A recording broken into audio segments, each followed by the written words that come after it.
Good morning, afternoon or evening, and channel back to my welcome. For anyone who is new here, my aim on this channel is to guide you and help you understand more about property in the UK by providing informational videos that will hopefully explain some key concepts. I am well on the way to reaching a big milestone of 200 subscribers, so definitely hit that subscribe button to help me get across that line and to stay updated with my new videos. Today I want to talk about 3 ways that you can add value to your home or investment, because who doesn't want to see their property go up in value? Even if you do not currently own or are looking to buy soon, there might be some useful tips here for when you are looking for something that you can add value to. So let's dive straight into it. Before I get into the 3 concepts, I have to explain that adding value doesn't always equal profit. This can be for a variety of reasons, such as you bought the property at a market value as opposed to below market value. There is a ceiling price for that kind of property on that road, or the cost of doing the work is equal to the uplift in value, which varies from area to area. London is probably the most profitable place because doing a bit of work can significantly increase the property value.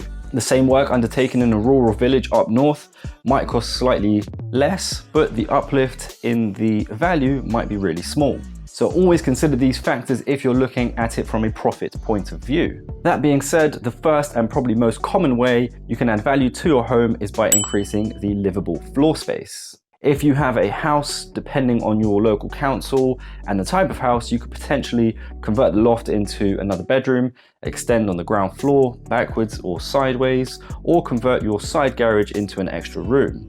Extra bedrooms often provide the most value, followed by rear ground floor extensions. If you have a maisonette or flat, this could also apply to you, as there is often the possibility to extend at the back or go up into the loft.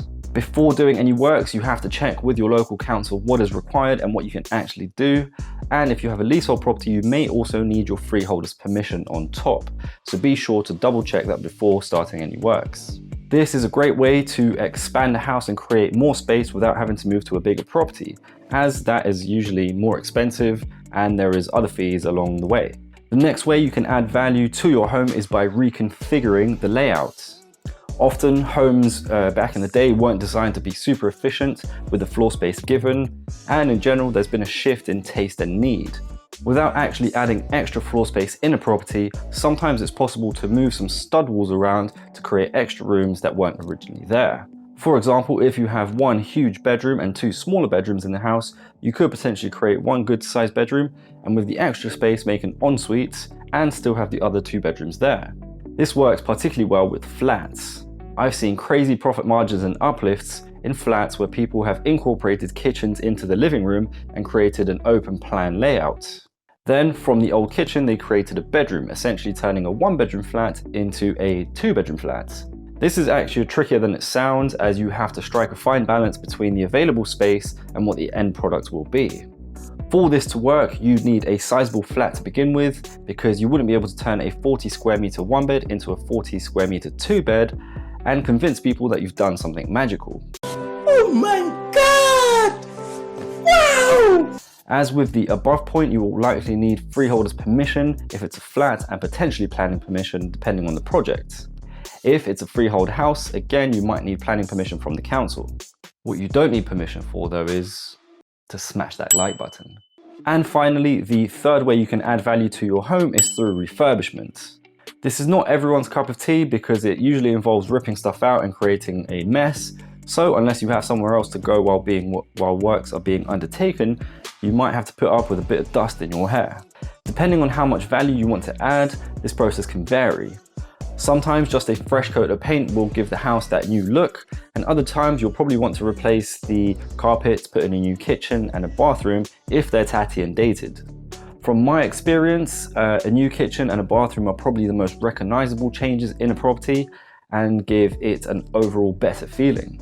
This is a good point to remember if you're looking to sell your home, because even small changes may show the property in a better light and attract more people. Often refurbishment itself doesn't actually increase the value of the property hugely, and it's most likely only to increase by the amount you've spent. However, for those looking to buy, sometimes it's possible to negotiate a better price on a property that needs a lot of work doing to it. Then, when you do it all up nicely, you could have a lovely property which ended up costing less than buying an already done up one, and it will be done to your taste and spec. And there we have it, 3 ways in which you could add value to your property. Hopefully this has given you some ideas if you were looking to make some changes, or given you something to think about if you were looking for a property to buy that you could add value to.